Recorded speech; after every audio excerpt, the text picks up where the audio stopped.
So I hope everyone's enjoying their quarantine. We're in day whatever now. I guess we're doing all rookie teams, which, depending on the season, can sometimes be interesting and sometimes it's struggling to fill out 10 players.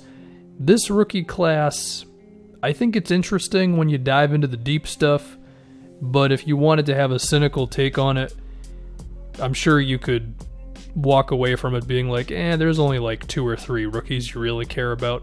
I'm typically a little nicer than that, maybe to my detriment sometimes, but anyway, if we do all rookie first team, Ja Morant, of course, rookie of the year, took the reins of the Grizzlies very early and has given them a direction, and the way that Memphis has gone from where's this team going to this team has a future, it's pretty impressive because they did that all in basically 1 year. Now we got to talk about Zion. What do I do with Zion? He's played 19 games, okay? Nothing compared to Kendrick Nunn, RJ Barrett, Eric Paschall, Rui, Kobe White, Tyler Hero. You go down a couple more names, right?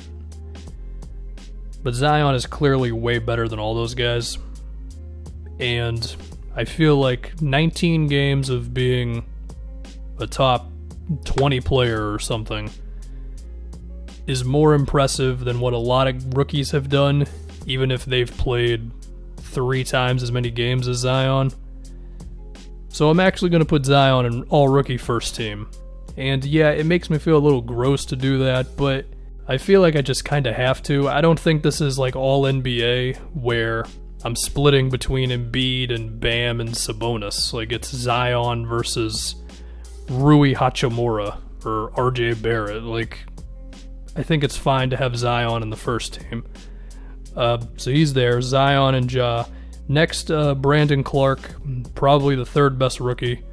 His efficiency is just nuts. 62% from the field, floaters, and rolling to the rim, and cutting to the basket at the right time, and he's been a part of that whole Grizzlies thing with Ja as well, and Brandon Clark he's just an awesome player. I mean, for the Grizzlies to get both of them in the same draft, that's a hell of a draft. And then to get Jaren Jackson the year before, it's a hell of a trio. Dylan Brooks is good too. Valanciunas has multiple years left as one of those centers who actually helps you win, even if you're giving him a pretty penny. So yeah, for the next spot on the first team, I'm going to go Kendrick Nunn. Also pretty efficient, similar to Brandon Clark. I mean, Kendrick Nunn's true shooting is, what is it?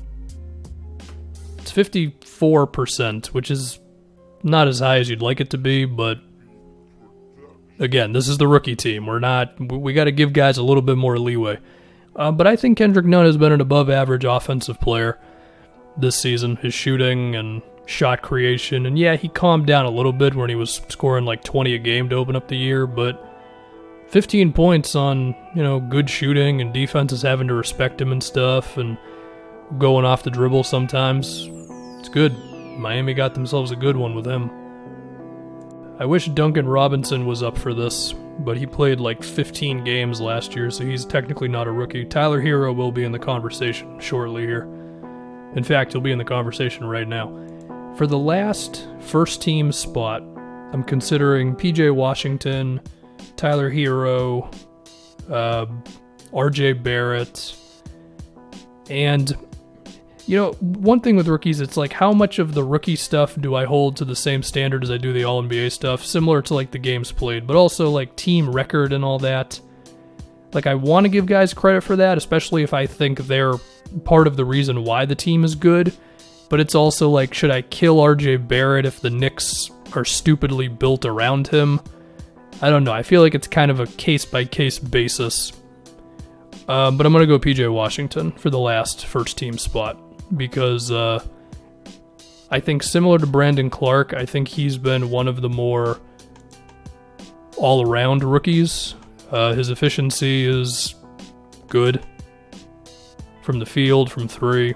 55% true shooting. I think that's pretty good for a rookie. He's not bad on defense. Solid 3-point shot. He just doesn't have a glaring weakness right now. I think he projects to being a pretty good player, one who can do a lot of things for the Hornets right now and in the future. Go off the dribble some, post up occasionally, knock down threes. 37% on 4 threes a game for a power forward. That's good. Decent athlete, can finish and stuff, so I like him. And so first team recap: Ja, Zion, even with only 19 games played, Brandon Clark, Kendrick Nunn, PJ Washington. If we go to the second team, so there's 2 dudes I want to mention as interesting guys, and I'll tell you right now, somebody's feelings have to get hurt, because again, this rookie class, it's not loaded, but if you really dive in, it's like more than 6 interesting players. So the interesting ones to me for, do I put them in, do I not? First one is Matisse Thybulle.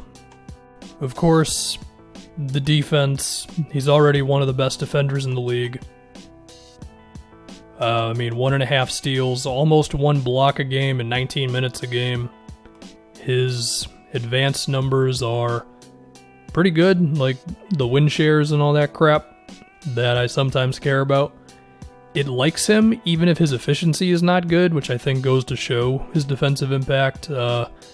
His on-off numbers are good as well, which is usually pretty rare for a rookie, and we've seen just what he can do against ball handlers, smaller guys, bigger guys. The dude's really good. I think the over-under for all defense first teams in his career is probably like 5 or so.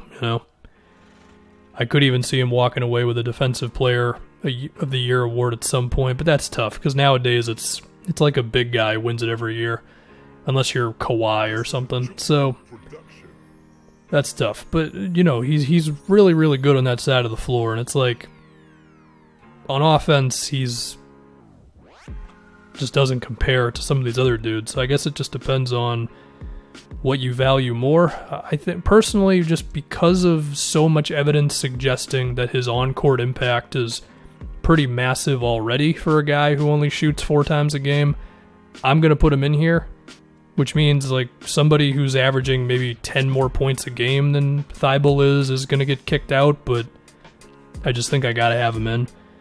So he's one.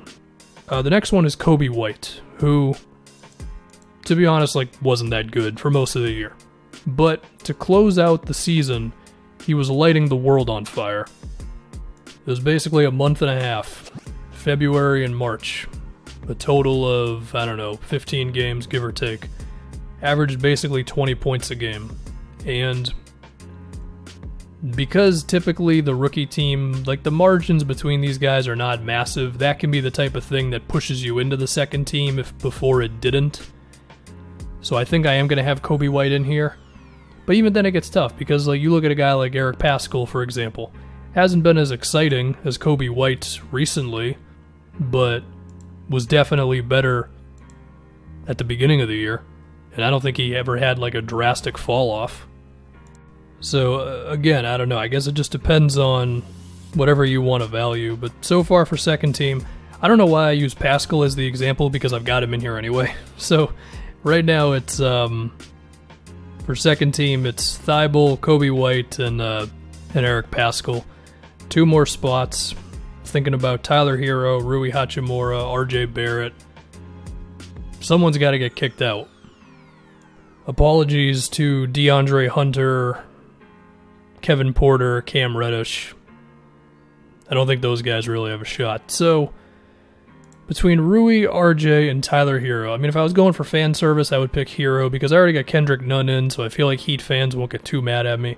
But Hero's also been pretty legit. I will admit, among the 3, I think Rui is probably the least interesting to me because, again, I think RJ is good and the team around him is just really bad for his talents. And I see Hero's impact as a shooter. And then Rui, it's he scores inside. He's similar to PJ Washington, but he's also not because he doesn't really take threes and that type of thing. So I'm just naturally more on him, which is probably not fair to him. He's started every game for the Wizards. He's been, an efficient enough inside scorer and stuff like that. So I think I'm going to have him and Tyler Hero in, and I think I'm going to have my guy RJ Barrett out. Which breaks my heart a little bit, because I think RJ Barrett can be very good if the Knicks were built well around him. Spacing. I mean, he has to get better. I don't think he's amazing right now. But a lot of that is like what-if stuff, and I can only operate in the reality. And the reality is that RJ Barrett has been horribly inefficient this season, and some of that is still his fault, even if I think the spacing around him sucks. So, it's RJ on the out. So, we'll recap one more time. First team, Ja Morant, Zion, Brandon Clark, Kendrick Nunn, PJ Washington. Second team is Rui, Thibault, Tyler Hero, Kobe White, and Eric Paschall. Apologies to RJ Barrett and a couple other guys. And that's it.